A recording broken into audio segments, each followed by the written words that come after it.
शेवटी करिता नम्र प्रणाम बोलले इतुके माझ श्रीराम बोलले इतुके माझ श्रीराम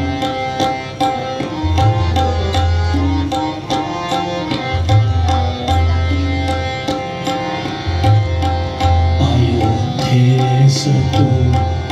परत सुमंता कुशल मुझे तथुनी दाता पदवंदन करी माझ्या करिता पदवंदन करी माझ्या करिता तात चरण ते वंदनीय शततीर्थांचे धाम बोलणे इतुके माझ श्रीराम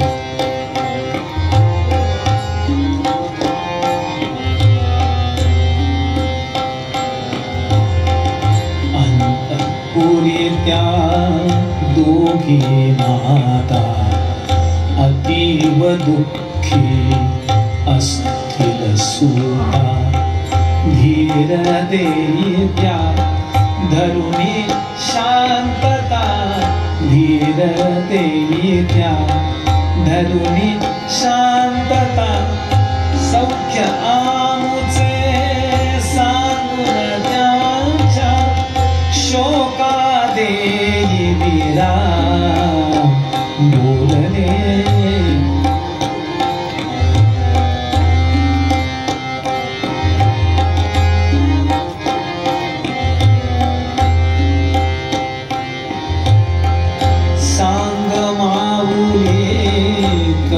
कौसल्येसी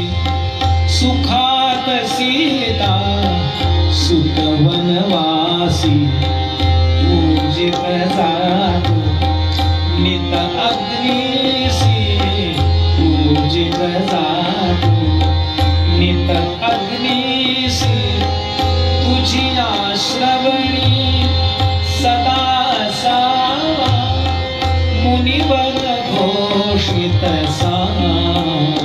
बोलणे इतुके माझ श्रीराम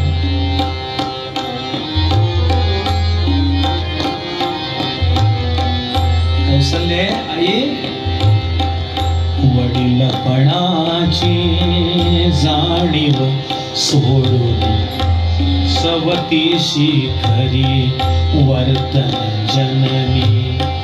मग्नपतीच्या रहा पूजनी मग्नपतीच्या रहा पूजनी तवर दया वीण त्या जीवासी अन्य नसे विश्राम बोलणे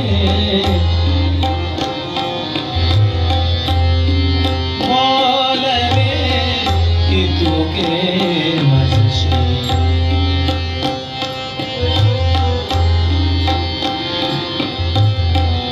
आई राजधर्म तू आठव आई अभिषिक्ता ते गुण वय नाही दे भरतासी मान प्रत्यही दे भरतासी मान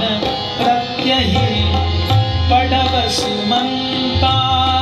विनयाने सांगुनी माझे नाम बोलणे इतुके माझ श्रीराम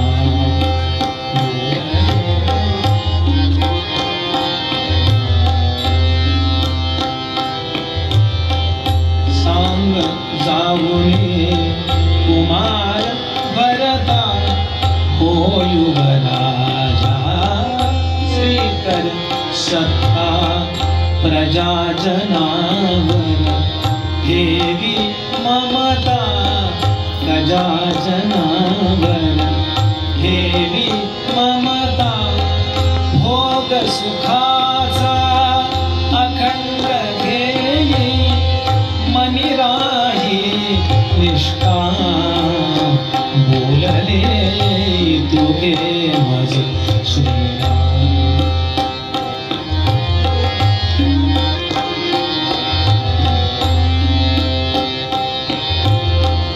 छत्र शिरावर तुझ्या पित्याचे पाळच वचनयाचे सार्थक करत्या वृद्धपणाचे भरता तुझ्याजवळ वडील आहेत त्याचं सार्थक कर बरं. ज्याच्या घरामध्ये आई वडील असतात त्याला तीर्थक्षेत्र वर्ज सांगितले तर तीर्थयात्रा वर्ज आहे. त्यांनी तीर्थयात्रा करू नये. त्याचे आई वडील हेच तीर्थक्षेत्र सांगितले आपल्या शास्त्राने.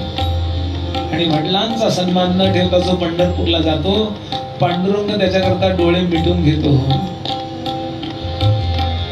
छत्र शिरावर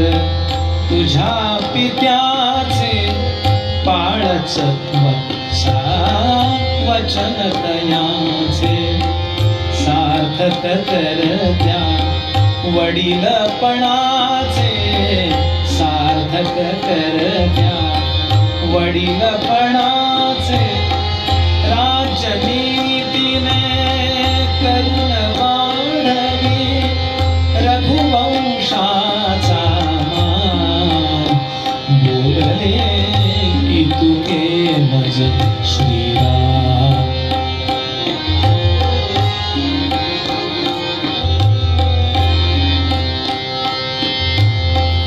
काय सांगणे तुझ धीमंता भरता तू इतका बुद्धिमान आहेस तुला काय सांगायचं सगळं माहितीये तुला तरी मी सांगतो ऐकशील. काय सांगणे तुझ धीमंता उदारधी तू सर्व जाणता पुत्र वियोगिनी माझी माता पुत्र वियोगिनी माझी माता तुझ्या वर्तने तिला भासवी भरत तोच श्रीराम बोलले इतुके मज श्रीराम.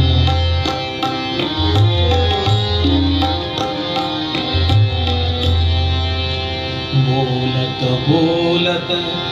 ते गहिवरले कमल नयनी त्या आसू भरले आसू भरले करुण दृश्य ते अजून नसरले अजून नसरले अजून नसरले. गंगा तीरी सौमित्री